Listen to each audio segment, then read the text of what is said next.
ప్రభునందు ప్రియ దేవుని ప్రజలందరికీ ప్రభు పేరిట ప్రత్యేకముగా వందనాలు తెలియచేసుకొనిచున్నాను. ప్రియమైనటువంటి దేవుని బిడ్డలారా, ప్రకటన గ్రంథము వ్యాఖ్యానము అను అంశంనకు సంబంధించిన ఎపిసోడులు మనం చేస్తున్నాము. గతంలో 7 ఎపిసోడులు చేశాం. 7 ముద్రలకు సంబంధించి 6వ ముద్ర వరకు ధ్యానించాము. మరియు 7వ అధ్యాయంలో 1,44,000 మంది ఇశ్రాయేలు ప్రజలు, లెక్కింపజాలని గొప్ప అన్యజన సమూహం, ఈ 2 గుంపుల గురించి కూడా మనం ధ్యానించాం. ఇక ఈ ఎపిసోడ్ అనగా 8వ ఎపిసోడులో 7వ ముద్ర, 7 బోరలలోని మొదటి 4 బోరలను గురించి ధ్యానించుదాం. 7వ ముద్ర మరియు 7 బోరలలోని మొదటి 4 బోరలను గురించి ధ్యానించుదాం. ప్రభునందు ప్రియ దేవుని బిడ్డలారా, ఇప్పుడు 7వ ముద్రను గురించి ధ్యానించుదాం. 7వ ముద్రను గురించి ధ్యానించుదాం. ప్రభునందు ప్రియ దేవుని బిడ్డలారా, ఆయన 7వ ముద్రను విప్పినప్పుడు పరలోకమందు ఇంచుమించు అరగంట సేపు నిశ్శబ్దముగా ఉండెను. అంతటా నేను దేవుని ఎదుట నిలుచు 7 దూతలను చూచి తిని, వారికి 7 బోరలు ఇయ్యబడెను. ప్రభునందు ప్రియ దేవుని బిడ్డలారా, గమనించాలి. 7వ ముద్రను విప్పినప్పుడు పరలోకమందు ఇంచుమించు అరగంట సేపు నిశ్శబ్దముగా ఉండెను అని వ్రాయబడి ఉన్నది. ప్రభునందు ప్రియులారా, పరలోకంలో ఎల్లప్పుడూ నిత్యము స్తుతి ఆరాధన జరుగుతూ ఉంటుంది. అంటే స్తుతి ఆరాధన విషయములో విరామము ఎంత మాత్రము కూడా ఉండదు. కానీ ఒక అరగంట సేపు విరామము జరిగినది అని ఇక్కడ వ్రాయబడి ఉంది. అంటే స్తుతి ఆరాధన ఒక అర్ధగంట సేపు పరలోకంలో ఆగిందంటే భూలోకంలో ఎంతో తీవ్రమైన విషయాలు, భయంకరమైన విషయాలు జరగబోతున్నాయి అని అర్థం చేసుకోవాలి. మరియు 7 దూతలు కనపడ్డారట. వారికి 7 బోరలు ఇవ్వబడ్డాయి అన్న విషయం మనం ఇక్కడ చూస్తున్నాం. ప్రభునందు ప్రియ దేవుని బిడ్డలారా, 7వ ముద్ర విప్పినప్పుడు 7 దూతలకు 7 బోరలు ఇవ్వబడ్డాయి. అయితే ఈ ఒక్కొక్క బోరకు ముందు,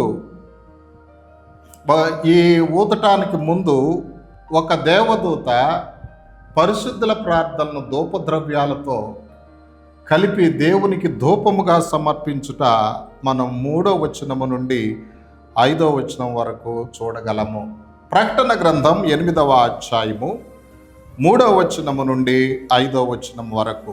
మరియు సువర్ణ ధూపార్తి చేత పట్టుకొని ఉన్న వేరొక దూత వచ్చి బలిపీఠం ఎదుట నిలవగా, సింహాసనం ఎదుట ఉన్న సువర్ణ బలిపీఠం పైన పరిశుద్ధులందరి ప్రార్థనతో కలుపుటకై అతనికి బహుధూపద్రవ్యములు ఇయ్యబడెను. అప్పుడు ఆ ధూపద్రవ్యముల పొగ పరిశుద్ధుల ప్రార్థనలతో కలిసి దూత చేతిలో నుండి పైకి లేచి దేవుని సన్నిధిని చేరెను.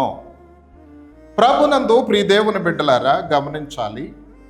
ఇక్కడ పరిశుద్ధుల ప్రార్థనలను ధూపద్రవ్యములతో కలిపి దేవుని దూత దేవునికి ధూపముగా సమర్పించుట జరిగింది.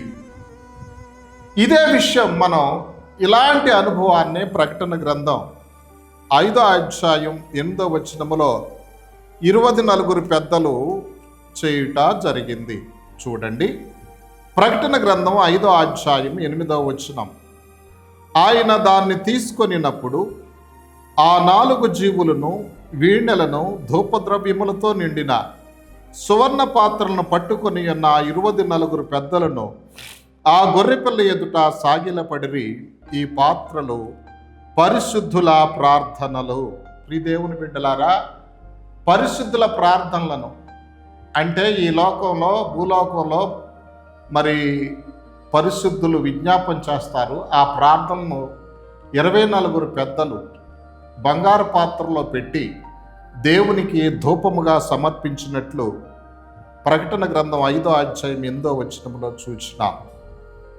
ఇదే విధముగా ఇక్కడ ప్రకటన గ్రంథం 8వ అధ్యాయం 3వ వచనం నుండి 4వ వచనం వరకు మనం చూస్తే దేవదూత కూడా భూలోకవాసుల ప్రార్థనలను ధూపద్రవ్యంతో కలిపి దేవునికి ధూపముగా సమర్పించినట్లు మనం చూస్తున్నాం. అందుకనే ఈ పరిశుద్ధులు, పరలోకంలో ఉన్న పరిశుద్ధులు, దేవదూతలు భూలోకవాసుల ప్రార్థనలకు సహాయ సహకారాలను అందిస్తారు.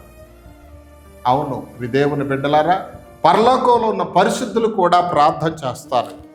చూడండి, ప్రకటన గ్రంథం 6వ అధ్యాయం 9వ వచనములో చూస్తే పరలోకములోని బలిపీఠం క్రింద కొన్ని ఆత్మలు, పరిశుద్ధుల ఆత్మలు ప్రార్థన చేశారు. ప్రకటన గ్రంథం 6వ అధ్యాయం 9వ వచనం, ఆయన 5వ ముద్రను విప్పినప్పుడు దేవుని వాక్యము నిమిత్తమును తామిచ్చిన సాక్ష్యము నిమిత్తమును వధింపబడిన వారి ఆత్మలను బలిపీఠం క్రింద చూచి తిని, వారు నాథా సత్యస్వరూపి పరిశుద్ధుడా, ఎందాక తీర్పు తీర్చకయో మా రక్తము నిమిత్తము భూనివాసులకు ప్రతిదండన చేయక యుందు అని బిగ్గరగా కేకలు వేసిరి. ప్రభునందు ప్రియ దేవుని బిడ్డలారా, గమనించవలసినటువంటి విషయం, బలిపీఠం కింద, పరలోకంలోని బలిపీఠం కింద ఉన్న ఆత్మలు, హతసాక్షుల ఆత్మలు ప్రార్థనలు చేశారు. ఇక్కడ ప్రకటన గ్రంథం 5వ అధ్యాయం 8వ వచనంలో 24 పెద్దలు భూలోకవాసుల ప్రార్థనలకు సహకారాన్ని అందించారు. అలాగే ప్రకటన గ్రంథం 8వ అధ్యాయం 3వ వచనం నుండి 4వ వచనం వరకు పరలోకంలో ఉన్న దేవదూత భూలోకవాసుల పరిశుద్ధుల ప్రార్థనకు సహాయాన్ని అందించారు. ప్రియదేవుని బిడ్డలారా, పరలోకంలో పరిశుద్ధులు మన కొరకు ప్రార్థిస్తారు. తండ్రి కుడి పార్శ్వమున కూర్చొని యేసు ప్రభువారే ప్రార్థించినట్లు ప్రార్థించగలేందే ఆయన శిరస్సులోని అవయవములైన మనం కూడా, ఆయన శిరస్సు మన అవయవంలో మనం కూడా ప్రార్థన చేస్తాం, పరలోకంలో అవయవములుగా ఉండి. దేవుని బిడ్డలారా, పరలోకంలో ఉన్న పరిశుద్ధులు ప్రార్థన చేస్తారు. ఈ విషయాన్ని గురించి రాయబడి ఉంది. అయితే మనం గమనించినట్లయితే ఈ దూతలు బోరలు ఊదినప్పుడు ఏం జరిగిందన్న విషయాన్ని గురించి మనం స్పష్టంగా ఇప్పుడు చూద్దాం. ఈ యొక్క దేవదూత ధూపార్తిని చేత పట్టుకొని బలిపీఠం ఉన్నటువంటి ఆ నిప్పులను తీసి భూమి మీద పడవేసినప్పుడు ఉరుములు, ధ్వనులు, మెరుపులు, భూకంపం కలిగిందని ప్రకటన గ్రంథం 8వ అధ్యాయం 5వ వచనములో మనం చూస్తున్నాం. ప్రభునందు ప్రియ దేవుని బిడ్డలారా, అప్పుడు 7 బోరలు మనకు కనిపిస్తాయి. 7 దేవదూతలు 7 బోరలను ఊదినట్లు మనం చూస్తాం. ఈ ఊదబడినటువంటి బోరలు ప్రభునందు ప్రియ దేవుని బిడ్డలారా మొదటి 3.5 సంవత్సరాల శ్రమల కాలమునకు సంబంధించినవిగా గుర్తెరగాలి. ఇందులో మొదటి 4 బోరల గురించి మనం చూస్తున్నాం. మొదటి బోర, ప్రియదేవుని బిడ్డలారా, మొదటి బోరను గురించి ప్రకటన గ్రంథం 8వ అధ్యాయం 6-7 వచనములు, మొదటి దూత బోరను ఊదగానే రక్తంతో మిళితమైన వడగండ్లను అగ్నియు పుట్టి భూమి పైన పడవేయబడెను. అందువలన భూమిలో 3వ భాగము కాలిపోయెను, చెట్లలో 3వ భాగము కాలిపోయెను, పచ్చగడ్డంతయు కాలిపోయెను. ప్రియదేవుని బిడ్డలారా, 3వ భాగం కాలిపోయింది, పచ్చగడ్డి కాలిపోయింది, ప్రకృతిలో ఉన్నటువంటి చెట్లు కాలిపోయాయి, పర్యావరణ సంబంధమైన సమస్య వచ్చింది. ఇది భూమి మీద కలిగినటువంటి శిక్ష. ఇక రెండవ దూత బోర ఊదినప్పుడు ఏం జరిగింది? ప్రకటన గ్రంథం 8వ అధ్యాయం 8-9 వచనములో, రెండవ దూత బోర ఊదినప్పుడు అగ్ని చేత మండుచున్న పెద్ద కొండ వంటిది ఒకటి సముద్రములో పడవేయబడెను. అందువలన సముద్రములో 3వ భాగము రక్తమాయెను, సముద్రములోని ప్రాణము గల జంతువుల్లో 3వ భాగము చచ్చెను, వాడల్లో 3వ భాగము నాశనమాయెను. ఈ విధంగా రెండవ దూత బోర ఊదినప్పుడు సముద్రం కలుషితమైపోయింది, సముద్రంలో ఉన్న జీవ జంతువులన్నీ చనిపోతాయి. మరి వాడల్లో 3వ భాగం నాశనమైంది, 3వ భాగం రక్తమైంది. సముద్రం మీద ఆధారపడి జీవించే వాళ్ళు ఎంతో నష్టపోవట జరిగింది. ఇక 3వ దూత బోర ఊదినప్పుడు ఏం జరిగింది? ప్రకటన గ్రంథం 8వ అధ్యాయం 10-11 వచనములు, 3వ దూత బోర ఊదినప్పుడు దివిటి వలె మండుచున్న ఒక పెద్ద నక్షత్రము ఆకాశము నుండి రాలి నదుల 3వ భాగం మీదను నీటి బొగ్గల మీదను పడెను. ఆ నక్షత్రమునకు మాచిపత్రి అని పేరు.